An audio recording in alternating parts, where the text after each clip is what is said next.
ये व्यावसायिक चैनल नहीं है। हमारे यहाँ किसी भी प्रकार के गंडे ताबीज या मुद्रिकाएं वगैरह नहीं बेचे जाते। इस चैनल का उद्देश्य केवल साधकों और साधना में रुचि रखने वालों को ज्ञान प्रदान करना है। हमारे यहाँ सभी साधनाएं हमेशा से निःशुल्क कराई जाती रही हैं और निःशुल्क ही कराई जाती रहेंगी। हम साधक हैं और हम चाहते हैं कि नए साधक तैयार हों। हम तंत्र को वापस उन्हीं बुलंदियों पे ले जाना चाहते हैं जहां कभी ये था।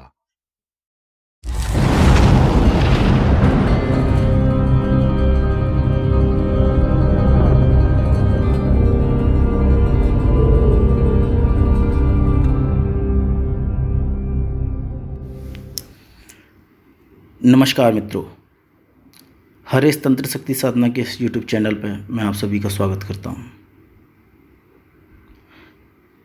अक्सर साधक कई बार मेहनत करता है, जी तोड़ मेहनत करता है, लेकिन फिर भी साधनाएं सफल नहीं होती हैं। तो आज अपने इस वीडियो में मैं साधनाओं के असफल होने के क्या कारण होते हैं इसके विषय में बताऊंगा। इस वीडियो में केवल कारण बताए जाएंगे कि साधनाएं असफल क्यों होती हैं, और अगले वीडियो में हम उनका निवारण और साधनाओं के सफल होने के कारण बताएंगे।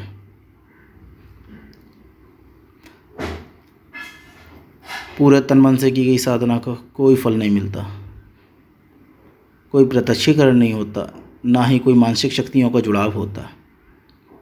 तो ये कारण आप समझें। वीडियो थोड़ा लंबा होगा, धैर्य के साथ देखें, समझें, बिना स्किप किए पूरा वीडियो देखें। सबसे पहला कारण है आपका, जिस मंत्र का आप अनुष्ठान कर रहे हो वो गुरु से प्राप्त ना होकर इंटरनेट, गूगल या बाज़ार में बिकने वाली किताबों से आप लेते हो, जो कि गलत है। इसीलिए सारी मेहनत निष्फल जाती है और मंत्र क्रिया अनुष्ठान सफल नहीं होता। जबकि सफलता के लिए साधक के पास गुरु से प्राप्त मंत्र होना चाहिए। ये तंत्र का पहला नियम होता है, शर्त कह सकते हो आप। जिस मंत्र का जाप कर रहे हैं उस पर पूरा विश्वास ना होना, या उस देव पर पूरा विश्वास ना होना, या अपने गुरु पर पूरा विश्वास ना होना भी एक कारण है असफलता का।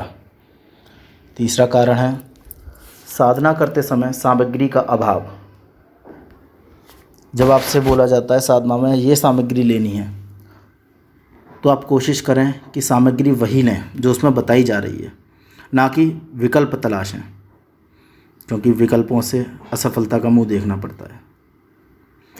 अगला कारण है मंत्र जाप करते समय ध्यान का ना लगना, जो कि मुख्य कारण है। उसके बाद आता है सही विधि विधान का पालन ना करना।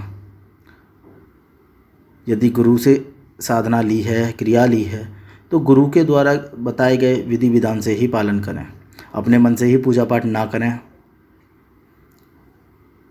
उसके बाद आता है बिना संकल्प के जाप करना। ये वो कारण है जो असफल साधक में पाए जाते हैं, जिन्हें यदि साधक चाहे तो इन नियमों को ठीक करके सफलता पा सकता है।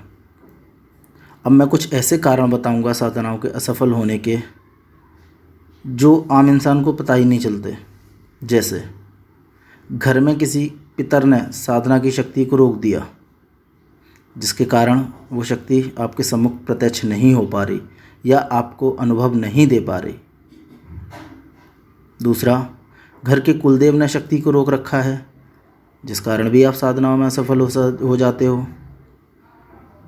या आपके स्थान देव, या कभी कभी आपके इष्ट भी नहीं चाहते कि आप फलां शक्ति को सिद्ध करें, प्राप्त करें। जैसे आपके इष्ट हनुमान जी हैं, आप उनके अच्छे भक्त हो, भक्ति भाव से पूजन करते हो, लेकिन यदि आप प्रेत साधना करना चाहते हो तो आपको मरने के बाद यदि आप प्रेत सिद्ध करते हो तो मृत्यु उपरांत आपको भी प्रेत योनि भोगनी पड़ेगी। तो कई बार आपका इष्ट जैसे हनुमान जी नहीं चाहें कि आप प्रेत योनि भोगो, तो वो आपको प्रेत साधना सफल नहीं होने देंगे, फिर चाहे आप कितनी भी मेहनत कर लो। ये भी एक कारण है। अगला कारण है जिस लोक के प्राणी की हम साधना कर रहे हैं या जिस योनि की हम साधना कर रहे हैं, उस योनि को भी आप स्वीकार होने चाहिए। जैसे प्रेत साधना कर रहे हो, तो यदि प्रेतराज ही हमें स्वीकार नहीं करेंगे तो हम प्रेत सिद्ध नहीं कर सकते, है ना। अगला है, कभी कभी किसी बाहरी शक्ति के हस्तक्षेप से भी साधना सफल नहीं होती। जैसे किसी की ने आपके घर पर कोई बंधन करवा रखा है, कुछ और क्रिया करवा रखी हैं। कभी कभी दुश्मन आपके घर की शक्तियों को या उधर उधर से चीज़ों को लाके उल्टी सीधी चीज़ों को छोड़ देता है, घर की शक्तियों को बांध देता है, जिस कारण से भी आपकी साधना सफल नहीं होती है। कभी कभी भूत या प्रेत निम्न जाति के होने के कारण उच्च जाति के साधक को सिद्ध नहीं होते हैं, या साधक के पास गुरुबल, इष्टबल, मनोबल कमज़ोर होना साधना में सफलता दिलाता है। देव योनि की साधना करने पर साधक को यदि प्रत्यक्षीकरण नहीं भी होता तो भी उनकी कृपा मिल जाती है, साधक अपने बिगड़े कार्य बना सकता है। जैसे 40 दिन हनुमान जी की प्रत्यक्ष साधना करने के लिए साधक ने संकल्प लिया, मेहनत की, बजरंगबली प्रत्यक्ष नहीं हुए, लेकिन उनका आशीर्वाद, उनकी कृपा उसे सदैव रहेगी, जिससे वो अपने आगे के कार्य बना सकता है। लेकिन अन्य योनियों में जैसे जिन, भूत, प्रेत, बेताल, अप्सरा, परी, यक्षिणी, गंधर्व, इनकी साधना करने पर ऐसा नहीं होता।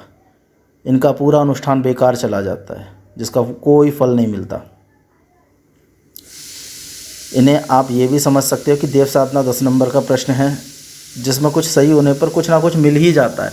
लेकिन अदर योनियाँ 1 नंबर का पेपर है, जिसमें पूरा मिला तो ठीक, वरना 0 तो है ही। ऐसे और भी बहुत कारण हैं जिसके कारण साधक की साधना पूर्ण रूप से सफल नहीं हो पाती और साधक तंत्र को दोष देने लग जाता है, जबकि सच्चाई कुछ और है। इसलिए साधना करें, लेकिन असफलता मिलने पर निराश ना हो।